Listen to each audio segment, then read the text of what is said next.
Hi, I am Girish Kishnani, and you are watching 5-Minute Learnings. Welcome to the 5th video in the series on emotions.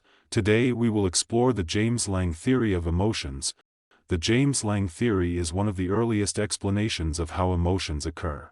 Proposed separately by psychologist William James and Carl Lange, this theory suggests that emotions are the result of physical reactions to external events. In simple terms, it means that we don't cry because we are sad, we feel sad because we cry. Our body reacts first, and then our mind interprets those reactions as emotions. According to the James-Lange theory, when you face a situation or stimulus, your body automatically responds in a certain way. Your heart races, muscles tense, or you start sweating. Then, your brain interprets these physical changes and labels them as emotions. For example, you're walking in the woods and suddenly see a bear. Your heart races, you start shaking, and your breathing quickens. When you notice these physical signs, you interpret them as fear. I'm trembling, so I must be afraid.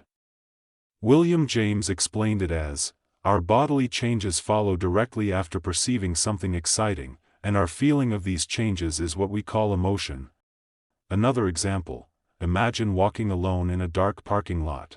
You notice someone walking behind you. Your pulse speeds up and you start sweating.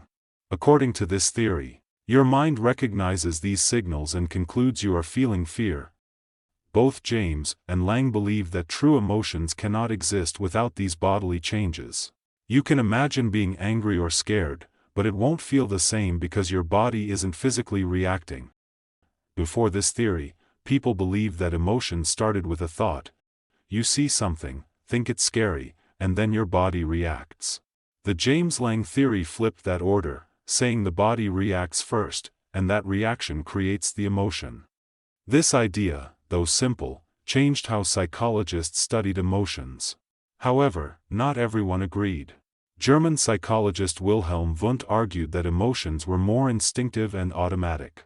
Later, the Cannonball theory directly challenged James-Lange, suggesting the opposite, that emotions cause the physical reactions, not the other way around. Although modern psychology doesn't fully support the James-Lange model, some real-world examples still fit it. For instance, people with panic disorder often feel anxious because of physical symptoms like a racing heart or dizziness, which then trigger fear. One major issue with the James-Lange theory is that it wasn't based on experiments. It relied mostly on observation and reflection rather than scientific testing. Lange used examples like increased blood flow to the head during anger to support his view. But later research found many exceptions. People with paralysis or loss of sensation could still feel emotions such as joy or fear, even without full bodily feedback, contradicting the theory. Another problem is that the same physical response can produce different emotions. A racing heart might mean excitement in one situation and fear in another.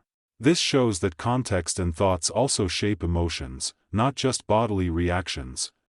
Despite criticism, parts of the James-Lange theory are still relevant. Modern technology has helped researchers study how the brain and body work together in emotions. For example, a 1990 study found that when people made facial expressions for certain emotions, their heart rate and skin temperature changed slightly, supporting the idea that physical states influence feelings. Brain imaging studies also show that basic emotions activate distinct patterns in the brain. Some research further suggests that people who are more aware of their body's signals, like heartbeat or tension, tend to feel stronger emotions, both positive and negative. The James-Lange theory was a groundbreaking idea in its time. It shifted focus from thinking to feeling, suggesting that emotions arise from the body first. Although later theories like the Cannonball theory and Schachter-Singer's two-factor theory expanded or contradicted it, James and Lange's work laid the foundation for modern emotional psychology. Today, most psychologists believe emotions come from a mix of physical reactions, mental interpretation, and environmental context, showing that body and mind work together to create what we feel. That's all on the James-Lange theory of emotions. In the next video we will explore the Cannonball theory of emotions in detail.